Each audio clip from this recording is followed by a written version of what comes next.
आणि माझ्या मॅनेजरने मला ॲप्रिशिएशन पण केलं. जसं मी रिॲक्टमध्ये काम केलं, .NETमध्ये काम केलं, त्यामुळे मला आता 3 प्रोजेक्ट मी हँडल करत होते. त्यावेळी मी तिथं प्लेसमेंट क्रॅक करू शकलो नाही. ते बघत मला ते इन्स्पायर झालो आणि ॲज अ डेव्हलपमेंट चूज केलं मी.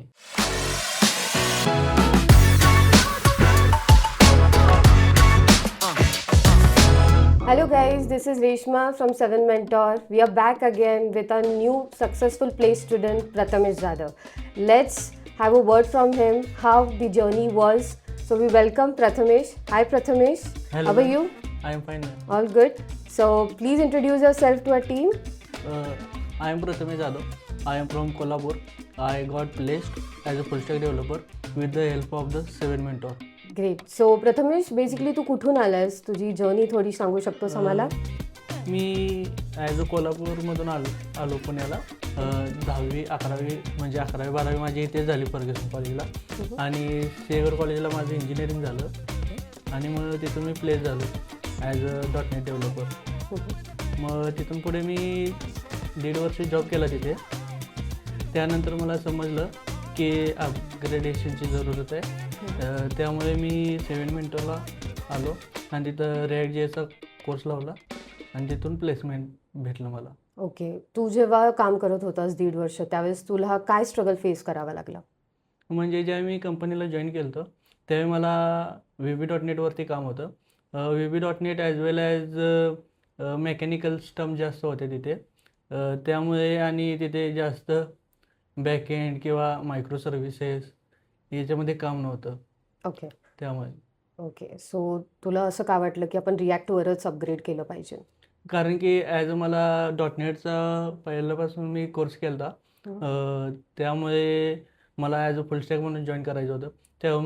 त्यामुळे मी React.js चा कोर्स लावला. ओके. तुला सेवन मेंटॉरबद्दल कसं कळालं? मला सेवन मेंटॉर मला माझ्या फ्रेंडनं रेफर केलं. तो बोलला की तिथं प्लेसमेंट इवन ट्रेनिंग खूप छान असतं. त्यामुळे मी इथं हे आलो, कोर्स लावला. ओके. सो तू तुझ्या फ्रेंडच्या रेफरन्सनी इथे आलास. हो. मग तू दुसरे इन्स्टिट्यूट अप्रोच नाही केले कधी?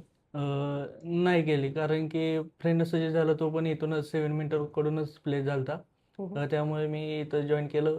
माझं नूतन मॅम बरोबर काउन्सिलिंग झालं. त्याने छानपैकी एक्सप्लेन केलं. त्यामुळे मी इथं जॉईन झालो. ओके. सो तू React.js अपग्रेड केलेस सेवन हो. मेंटॉरमधून, राईट? हां. तुला ट्रेनिंग कशी वाटली? माझे मेंटर होते अभय गवळी सर. ते मला React शिकवत होते. ते आतापर्यंत माझा one of the best experience होता त्यांच्याबरोबर ॲज अ लर्निंग म्हणून. आणि माझं इथं लर्निंग खूप छान झालं. ओके. तुझे टेक्निकल क्वेरीज कधी असायचे ट्रेनिंग फेजमध्ये, ते ट्रेनर तुला रिझॉल्व्ह करून द्यायचे? हो. ज्यावेळी मला 2-3 टेक्निकल्स इश्यू आले होते त्यावेळी मी ट्रेनरला विचारलं. मग ट्रेनरने मला ते सॉल्व्ह करून दिले तिथे. ओके. किती ड्युरेशन होतं तुझं ट्रेनिंग इथं? माझं 3 मंथ ड्युरेशन होतं React.js कोर्सचं. मग 3 मंथ्सच्या ड्युरेशनमध्ये तुला ट्रेनिंग प्रॅक्टिकली, थिअरॉटिकली हे दोन्ही तुला व्यवस्थित कळाले, राईट? हो. अभय सर पहिला थेअरी शिकवायचे. त्यानंतर मग ते प्रॅक्टिकलमध्ये हे करत होते जास्त.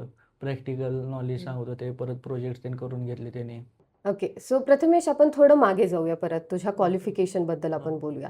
सो तुझी कॉलेज लाईफ कशी होती? तू जसं B.Tech केलं आहे, हां. सो तुझं 11-12 झाल्यानंतर तू B.Tech का तुला चूज करावं वाटलं? कारण की माझे रिलेटिव्हज म्हणजे माझे मामा ते पहिल्यापासून IT इंजिनियर्स होते. इव्हन त्यांना आता 25 इयर्स ऑफ एक्सपिरियन्स आहे. त्यांना इन्स्पायर होऊन मी B.Techला ॲडमिशन घेतलं ॲज अ कॉम्प्युटर इंजिनिअरिंग. मग तिथं इंजिनिअरिंग केलं आणि इंजिनिअरिंगमध्ये मला जास्त हँड्स ऑन प्रोजेक्टवरती प्रोजेक्ट नव्हते माझ्याकडे. त्यावेळी मी तिथं प्लेसमेंट क्रॅक करू शकलो नाही. ज्यावेळी मला रिअलाईज झालं की आपल्याला अपग्रेड करावं लागतं त्यावेळी मी अभ्यास केला, फोकस केला, रिअल लाईफ प्रोजेक्ट बनवले. त्यानंतर मी परत प्लेसमेंटला बसलो आणि तिथून मग प्लेस झालो. अच्छा. पण मग डेव्हलपमेंटच का? त्यामध्ये स्पेशलायझेशन तुला डेव्हलपमेंट का घ्यावं वाटलं? कारण की ॲज अ तुम्हाला सांगितलं की जसे माझे मामा ते IT मध्येच होते. ते पण डेव्हलपमेंटमध्येच होते. ज्यावेळीपासून मी लहान होतो त्यावेळी त्यांना वर्किंगमध्ये बघत होतो. म्हणजे वर्क फ्रॉम होम असायचं त्यांचं. मग ते कसे करतात, काय करतात ते बघत मला ते इन्स्पायर झालो आणि ॲज अ डेव्हलपमेंट चूज केलं मी. ओके. सो तुला तिथेही एक अनुभव मिळाला आहे, की आपण हां. स्वतः अपग्रेड करावंच लागतं. आपण स्वतः प्रॅक्टिकली त्याच्यावर काम करावं लागतं. हो. तेव्हा जाऊन आपल्याला एक सक्सेसफुल प्लॅटफॉर्म मिळतो. हां. सो कसे प्रोजेक्ट्स हँडल केले तू तिथे? तुझे डेव्हलपमेंटचे प्रोजेक्ट होते. सो कसं तुमचं तिचं कॉलेजचे प्रेझेंटेशन प्रोजेक्ट होतं? येस. कॉलेजचे प्रोजेक्ट ज्यावेळी मी हे झालं माझं कॉलेज कम्प्लिशन झालं त्यावेळी मी पहिला माझा स्वतःचा पोर्टफोलिओ बनवला. पोर्टफोलिओ मी जावास्क्रिप्ट, HTML आणि CSS मधून क्रिएट केला. त्यानंतर मी एक बॅकएंडचा प्रोजेक्ट बनवला, रिअल लाईफ प्रोजेक्ट. तो मी .NETवरती बनवला आणि ज्यावेळी मी 7 मेंटॉर जॉईन केलं ॲज अ रिॲक्ट कोर्ससाठी, त्यावेळी मी तो माझा पोर्टफोलिओ होता तो मी रिॲक्टमध्ये परत बनवला. परत मला त्याच्यावरून हँड्स ऑन एक्सपिरियन्स आला रिॲक्टवरती. अशा प्रकारे मी प्रोजेक्ट बनवलेले. सच अ ग्रेट एक्सपिरियन्स प्रथमेश. हां. म्हणजे जो प्रोजेक्ट तू कॉलेजमध्ये केलेला आहेस, हां. तोच तू इथे रिॲक्टवर अपग्रेड केल्यानंतर तू हां. त्याच्यातच परत इम्प्लिमेंटेशन केलं. सो हो. तुला खूप एक ह्यूज त्याच्यामध्ये फरक दिसला हां. असेल. तुला त्याचं इम्प्लिमेंटेशन कळालं. हो. सो अपग्रेड स्वतःला करत राहणं हे खूप इम्पॉर्टंट आहे, हो. राईट? आत्ताच्या रिअल लाईफ सिच्युएशन्समध्ये जसं की हां. AIनी मार्केट घेतलेलं आहे. सो हो. त्यात तुम्ही जर स्वतःला डेव्हलप करत राहिला, हां. तरच तुम्ही सक्सेसफुल होऊ शकता. हो. सो हा तुझा एक्सपिरियन्स खरंच खूप चांगला आहे, की कॉलेज डेजमधला स्ट्रगल प्रॅक्टिकल हां. बेसिसवर इम्प्लिमेंट हां. करणं आणि मग परत एखादं इन्स्टिट्यूट अप्रोच करून तिथून हां. अपग्रेड करणं. हां. हे सगळे टेक्निकल एक्सपिरियन्सेस आत्ता खूप मॅटर करतात. हो. So great. सो तुला खूप छान एक्सपोजर मिळालं आहे, एक हां. लाईफ लेसन मिळालेला हो. आहे. पुढे आता आपण असंच कंटिन्यू करत राहणार, हां. अपग्रेड करत हो. राहणार, right? So great, good to know की तुझ्या कॉलेज लाईफमध्ये तू कसं फोकस तू केलंस, तू परत हां. कसे प्रोजेक्ट बिल्डअप केले हां. आणि त्यातून तू कसं टेक्निकली तुझा प्लॅटफॉर्म एक क्रिएट केलेला आहे. हां. Good to know about it. Thank you okay. So much Prathamesh for this okay. Details. So Prathamesh, तू 1.5 वर्षाचा एक्सपिरियन्स घेतला, हां. राईट? मग त्यानंतर तू एक ब्रेक घेतलास. त्या हो. ब्रेकमध्ये तू स्वतःला अपग्रेड करायचं म्हणून तू 7 मेंटॉरमध्ये React.jsचा कोर्स केलास. हां.